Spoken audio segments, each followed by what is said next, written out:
What's up, guys? I'm BTC. We just got the dev update from Jeff Kaplan telling us what Blizzard plans to do in the near future about hero balance, competitive, the meta, as well as some other improvements to the game involving the PTR, replay system, and the career profile page. So first up, I think there are some really good things in this. I think some of you guys are going to be pretty happy with what is getting improved in the game.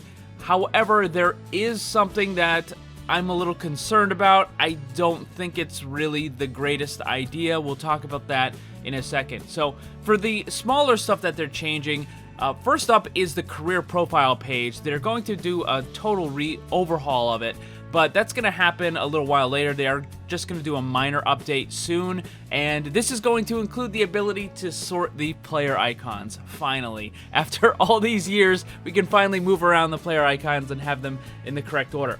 Now, another big change is with the replay system. They're going to make it so that you can now pin one of your replays so that you can effectively save it in game, but they're also going to allow you to share your replay with other players. So you can send it to a friend and they can watch your entire match from start to finish. He specifically said that this is something that is going to be really good for content creators like myself, so you will be able to then send me whatever your game is and I'll be able to record it, or I can do different things. I know that some people are going to use this for coaching, other people are going to use it for different cool moments and all that sort of stuff.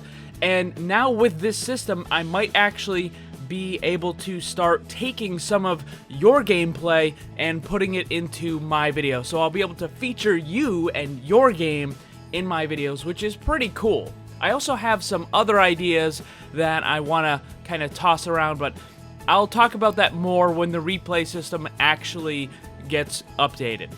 But the really big changes he talked about have to deal with hero balance, the meta, and competitive. In some of my recent videos, I talked about what they could potentially be adding to the game, and I predicted that they might include something called a PTR Lite, because one of the issues that has been around since the game came out was the fact that console players never had access to the PTR. And the reason for this is because of the certification process that Blizzard has to go through in order to update the game on the consoles. Whereas if it's a PTR that they're controlling on their, PC servers, then Blizzard can just update it anytime they want. So there was kind of like a delay, and it doesn't make it impossible to run a PTR on console, it just makes it more annoying. So what they're doing though is they're going to have a new game mode, and they're going to use this game mode in order to make these sorts of PTR Lite type changes. Now, I don't think that they're going to include massive things that could possibly affect stability or any of that sort of stuff. But if they're trying to change one character's damage from 9 down to 8, right? Or if they're changing a cooldown from 10 seconds to 12 seconds, then they can do that in the experimental mode game card. So you'll have quick play, you'll have the arcade, you'll have competitive, and you'll also have this experimental mode, which is functionally going to work like a PTR Lite version. I think the PTR itself is still going to be a necessary thing for certain bigger changes, but this PTR Lite, the experimental game mode, will allow Blizzard to put these changes into the game, and then the entire player base will be able to test them out. And that's one of the things with the PTR is, first of all, you only have a certain section of the player base that can try it, which is the PC players. But on top of that, there's only a very small number of PC players that are even going to go onto the PTR. So with the current PTR, you have a very, very small slice of the player base that's actually testing things. And usually it, happens a pretty big amount on the first day, maybe the second day, but then it just kind of drops off and nobody uses it anymore. And I mean, there's still people that play on it. It's just a very, very small amount compared to the overall numbers. So now with this experimental mode, then they're going to be able to have the entire player base, and it's going to have much more testing, and they're going to be able to get much better results in figuring out what is working and what isn't. So I think this PTR Lite, the experimental game mode that they're going to be adding, is an incredibly good idea. He also talked about what they're going to be doing with game balance, and there's going to be much more frequent updates. So we've seen this in the last couple weeks. Lots of changes to Orisa, Sigma, and Baptiste, and he also mentioned that this is part of the plan, that they're going to specifically target characters that are in the meta. And this is a change from what they've done in the past, because during GOATS Comp, they weren't specifically targeting the characters in the meta. What they were trying to do is make it so that other options were viable, but that never really kind of worked. So what they're doing now is very different, where they're just directly nerfing the main characters in the meta, right? Like, so they're just putting these huge nerfs onto Orisa and Sigma. Also, I found it kind of funny that he didn't actually use the word nerf in the video. Like, he was talking about, oh, we're gonna make buffs to some characters and make some, we're gonna make some, changes to other characters. Like, he never actually said the word nerf, as if it was like this really bad thing and he had to kind of tiptoe around it. But they are going to directly target the characters in the meta in order to kind of shift it.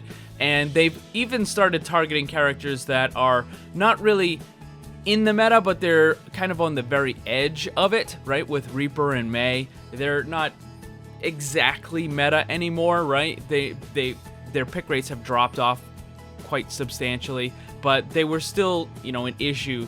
So they did hit those with the nerfs.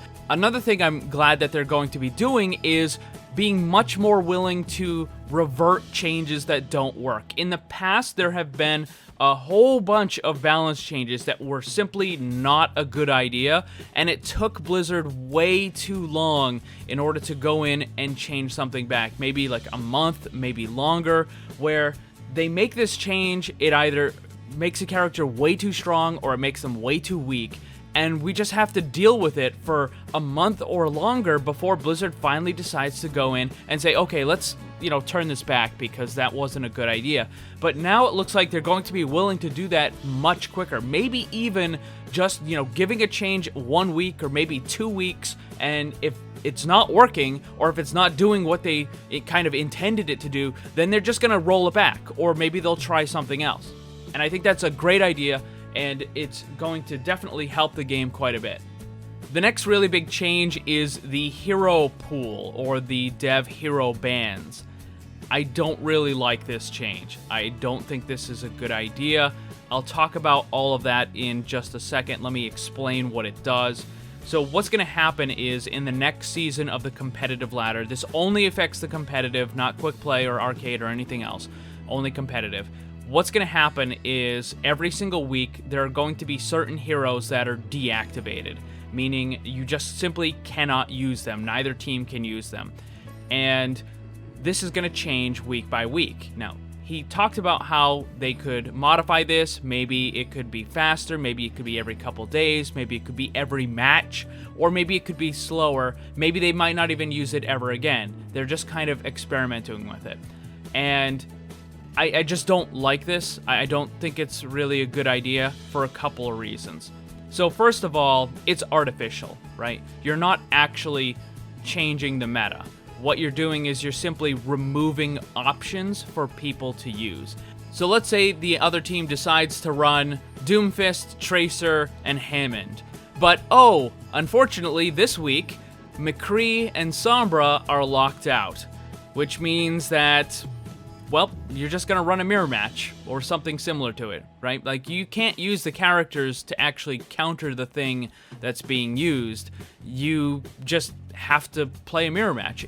What this does is it removes options, and I don't really like that. I don't like not being able... It would be so frustrating to know that, oh, hey, they're running a character, I could easily counter that character, but I can't because it's locked out that week. And it's just a very frustrating thing. Now, Jeff Kaplan was a little light on the details on specifically how the hero pool system would work, how the characters were going to be picked, but they did update how it's going to work in the Overwatch League because they're also going to use the hero pool system. So it's most likely going to be the same system that they're using there, or at least something very similar. So what's going to happen is it's going to be 1 tank, 1 support, and 2 damage heroes are going to be unavailable each week. And these are going to be based randomly off of what was played in the last couple weeks. So the characters that are being used are going to be taken and randomly selected and removed. So this means that characters that have very, very low pick rates, like Bastion and Torb and Sim, are not going to be in the hero ban pool because they're just not being used. So it's going to be characters like Sigma, Orisa, Baptiste, that sort of stuff, right? So those characters. And a hero cannot be banned 2 weeks in a row. So it can only be banned for 1 week and then it will come back. Now, these are not going to affect the major tournaments in the Overwatch League, the grand finals, and all those other things. They're not going to have any hero bans. It's going to be completely open. Now, yes, admittedly, it would force changes in the meta. It would force, by a week-by-week basis, that you would have to do different comps. But it's all artificial. And, again, I think there's a lot of frustrating things with it. Honestly, I would just like to see the game be better balanced, right? Have more characters actually be useful. Have more characters be viable. On top of that, they have to speed up the number of heroes that are in the game because the tank and the support hero pools are just way too small. There aren't enough characters in there. There isn't enough variety. There needs to be more stuff in there. You can't have 2 hero bans from either support or the tank role. You can have 2 in the DPS, but there just isn't enough stuff there. Overall, even though I have issues with the hero ban system, I think that these are some really good changes. It's pushing the game in a good direction. Oh, Jeff Kaplan also mentioned that they're making some updates on the cheating system and how to catch all of those players that are trying to cheat in the game. And he couldn't go into a lot of details, obviously, but that it should make it a lot more difficult. Now, one of the things that I want them to do, and they seem to be avoiding it, is dealing with the throwers. Throwers are by far the biggest problem in the game, more than cheaters ever could be, because a lot of the times these throwers just fly right under the radar. It's not like there's an auto capture thing where the game will detect whether you're running some program and they just get caught and banned. With the throwers, it's going to require more, but they're still ruining just as many, if not more, games than the cheaters are. And with the improvements to the replay system, I think it's about time that Blizzard starts seriously considering adding an Overwatch agent program that functions similar to CSGO's Overwatch, because the throwers are ruining lots of matches and they need to be dealt with. But what do you guys think about all of these changes? Let me know down below.